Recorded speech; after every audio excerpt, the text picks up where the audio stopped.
All right, if you are traveling through any major airports for spring break, you got to listen to this because you could face long wait times through security as TSA deals with a shortage of workers amid a partial government shutdown. Let's bring in CBS News correspondent Elaine Quijano. Elaine, good to see you today. Can you explain what's going on with TSA and what airports are affected the most? Yes, Mugo. So TSA agents have basically been working without pay since the partial government shutdown began back on February 14th. That's, of course, when Congress failed to come up with an agreement to extend funding for several agencies. So what we saw over the weekend, several airports in the South reported some massive delays, security delays hitting in particular Louis Armstrong International in New Orleans and Houston's Hobby Airport. Now, what's interesting is that Houston's Hobby Airport, some passengers yesterday had reported being stuck in lines of up to 5 hours long.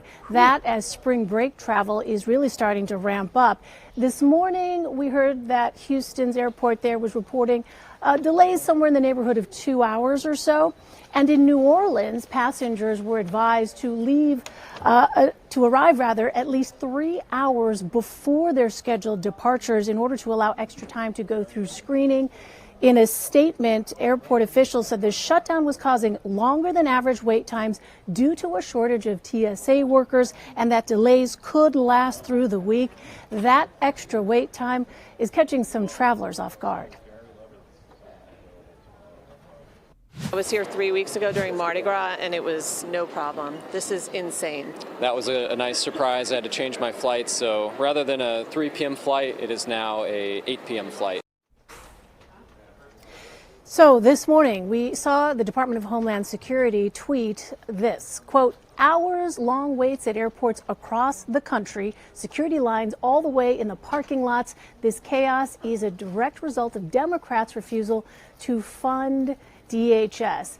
Now, a day earlier, Senator Tim Kaine, Democrat of Virginia, told our Margaret Brennan on CBS's Face the Nation that Democrats actually want to fund several agencies housed within the Department of Homeland Security, but they would like to separate out the Immigration and Customs Enforcement part and Customs and Border Protection.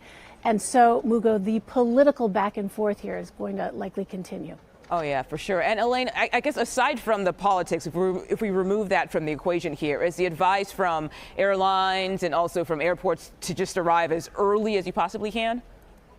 Yes, that's absolutely right, because right now it's not always going to be the same kind of delay at every airport, right? Some airports seem to be operating close to normal, but in other places like that point in Houston where at Hobby Airport you've got a lot of people who are going back and forth and trying to get a jump start on their spring break travel plans. Those are the kinds of issues that can crop up and quickly snowball, and that's why we saw those delays about 5 hours over the weekend there. Okay, Elaine Quijano, thank you so much for your time today.